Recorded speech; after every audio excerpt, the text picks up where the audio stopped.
बिस्मिल्लाहिर्रहमानिर्रहीम।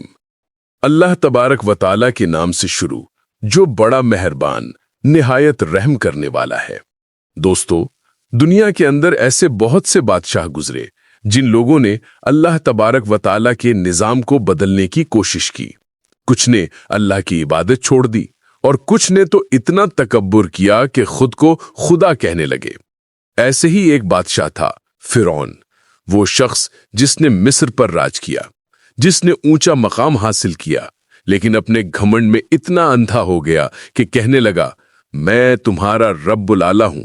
सुभान अल्लाह। सोचकर देखिए, एक इंसान जिसे मौत भी लेना है, जो पानी के बगैर जिंदा नहीं रह सकता, वो खुद को खुदा कह रहा था। फिरौन के पास सब कुछ था, माल, ताकत, फौज, इज्जत। उसने अपने लिए बड़े बड़े महल बनवाए और पिरामिड बनाए ताकि उसका नाम सदा के लिए जिंदा रहे। लेकिन उसे क्या खबर थी कि उसका नाम तो जिंदा रहेगा, मगर इबरत के तौर पर। अल्लाह ताला ने इसके दौर में अपने नबी हजरत मूसा अलैहिस्सलाम को मबऊस फरमाया। उन्होंने फिरौन के सामने जाकर कहा, मैं अल्लाह का पैगाम लेकर आया हूं, सिर्फ अल्लाह ही रब है और तू भी उसका बंदा है। लेकिन फिरौन हंस पड़ा और कहा, मैं ही रब्बुल आला हूं, कौन मुझे रोक सकता है। दोस्तों, ये था वो वक्त जब तकब्बुर ने फिरौन की अकल को अंधा कर दिया। हजरत मूसा अलैहिस्सलाम ने उसके सामने मोजज़े दिखाए।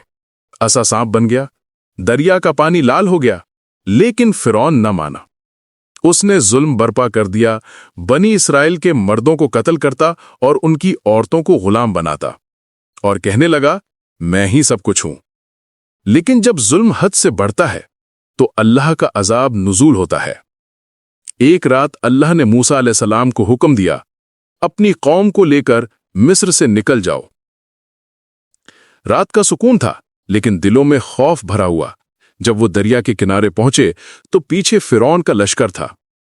लोग घबरा गए, अब क्या करें, आगे दरिया है, पीछे मौत। मूसा अलैहिस्सलाम ने कहा, नहीं, मेरा रब मेरे साथ है, वो मुझे रास्ता दिखाएगा। और फिर असा दरिया पर मारा गया और दरिया का पानी दो हिस्सों में बंट गया। बीच में रास्ता बन गया और मूसा अलैहिस्सलाम अपनी कौम के साथ गुजरते गए। फिरौन ने देखा और तकब्बुर में चिल्लाया, मैं भी गुजर जाऊंगा, मैं खुदा हूं।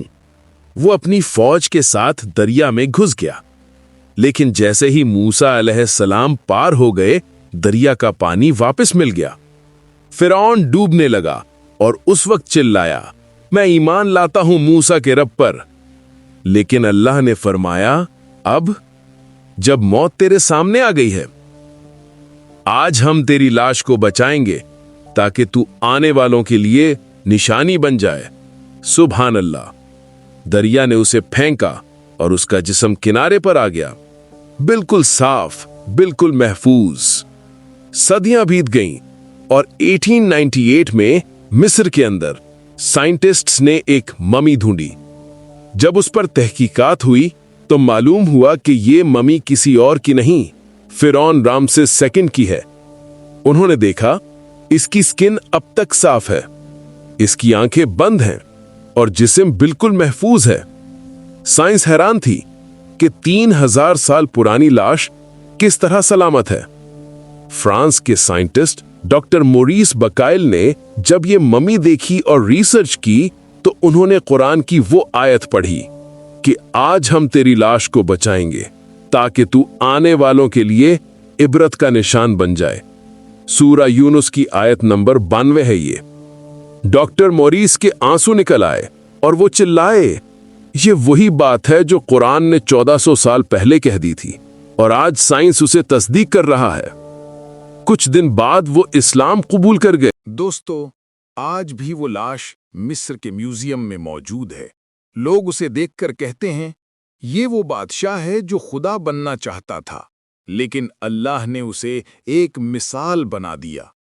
फिरौन का जिस्म तो महफूज है, लेकिन उसकी रूह अजाब में है।